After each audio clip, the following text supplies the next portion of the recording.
some of the highlights of Flame 2016 from here in Amsterdam and talking to some of the participants in this year's conference. Very interesting conference for the industry this year. Joining me now is Vladimir Debentsov. Thank you very much for joining me, Vladimir. Vladimir is the head of Russia and CIS Economics at BP. First of all, how's your conference so far? Is this number 6 for you? 5, 6? Right, yeah, but that's my first day. I missed yesterday, but I've liked it so far. As usual, it's a very diverse array of views, and that's an industry that faces significant challenges, so it's always interesting to hear what others have to say. Is there anyone in particular that you're really looking forward to hearing? Oh, I'm very much interested about China gas demand and US gas supply, and I've already heard a couple of presentations on these topics, and I'll hear more later today. Yeah, it has been very interesting. A lot of people are talking about China and the situation. That's one of the highest uncertainty at the moment. Yeah. Let's talk about what you're here to talk about and your role of expertise. The EU, it has to be said, is very concerned about being very dependent or overly dependent on Russian gas. They're looking to diversify. We've got the third energy package coming on a little bit later with sort of the idea of making European gas markets more diversified. I mean, how do you think this will affect Russian gas exports, or do you think it will? I think it's already been affecting Russian exports because as far as prices are concerned, Russian gas exporter Gazprom has already become much more flexible on those European markets that are already competitive. Take, for example, Germany, where various sources of supply are available. Actual price paid for Russian gas in Germany has been pretty much at par with TTF, the hub price in Europe, for the last 3 years. Do you think Gazprom can continue to be that? Your word was flexible. Do you think it can continue that? It will have to. If it wants to maintain its gas niche in Europe, it will have to become more flexible. One of the things that Gazprom has been adamant of doing is actually keeping its oil indexation in its long-term export contracts. I mean, do you think it can continue to do that if the price of oil rises? Well, I think Gazprom has been pretty pragmatic. In markets where it can allow to charge oil index prices, and we're talking about periods when oil price is not particularly low, like at the moment, then they do so. In competitive markets like the Germany one which I mentioned, they've already been formally charging oil index price by through various discounts and retroactive rebates in particular. They've been making sure that actual price paid for their gas was not oil index. Can we talk about the length of contracts, because that's a lot of what people are talking about, are concerned about, the change in the length of contracts and what people are actually looking for. What are your views on that for Gazprom? Well, I think they still have long-term contracts with run through early 2020s, and I don't think that these contracts will be revoked. And nobody needs them to cease existing. The only real issue about these contracts is trust. And as we've just discussed, Russia and Gazprom in particular will be becoming more and more flexible. Actually, you mentioned the third energy package and diversification of European gas markets, and that's exactly what I think will eventually work in Gazprom's favor. I mean, people don't see it at the moment, because at the moment that's sort of that stems from security of supply concerns. But look at sort of Europe's dependence on Russian coal or gas, coal or oil. It's 30% of imports to EU. So I think the only difference between coal and oil markets and gas one is the market itself. It's not Russia. So when European gas market becomes more or less similar to coal and oil one, political concerns about dependence on Russian gas will diminish. Do you think so? Yeah. You're talking about coal and oil there and gas from Russia. We're seeing the LNG revolution, if that is the word that you would like to use. It's a word that a lot of people are using here. As in last month, Europe had the first LNG shipment coming from the States. What sort of effect will that have on Gazprom? Well, to start with, it is a revolution.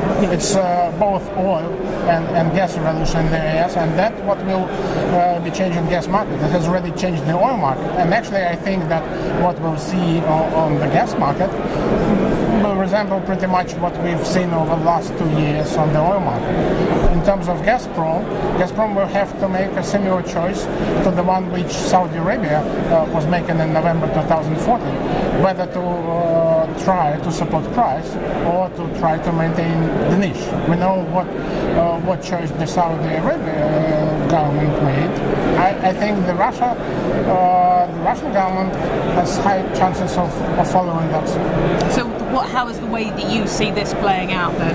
Well, basically I think that in terms of price, shut-in economics of US LNG will be one of key factors which will be determining gas price in Europe. And Gazprom technically is quite prepared, and not just Gazprom, Russian gas as a whole is placed pretty well as far as this possible competition is concerned, because extraction cost in Russia is very low.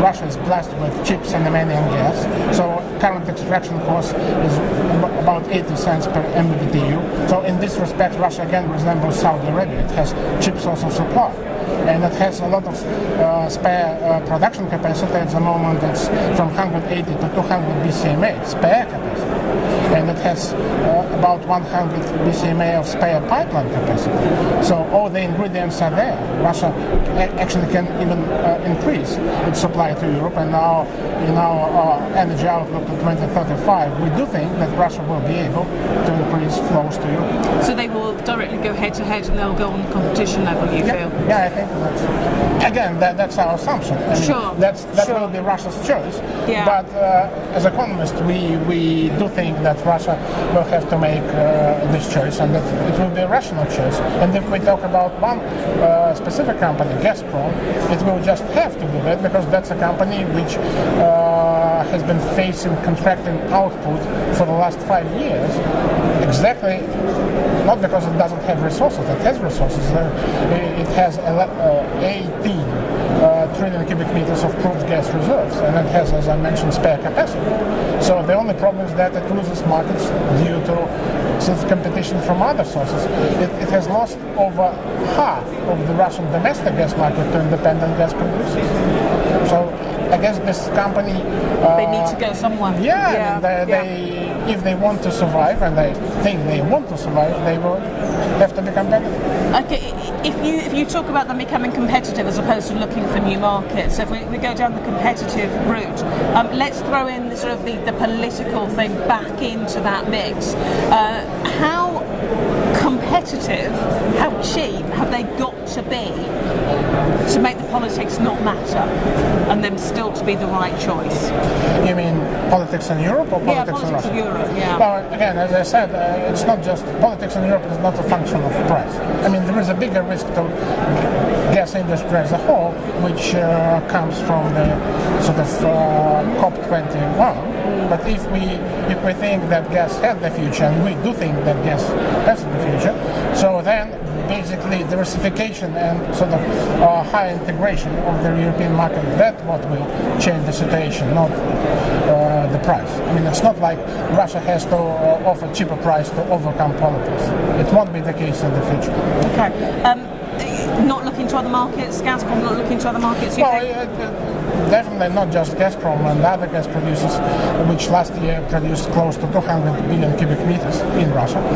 They are all looking for new markets. China will definitely be one, and Russia has already signed one contract.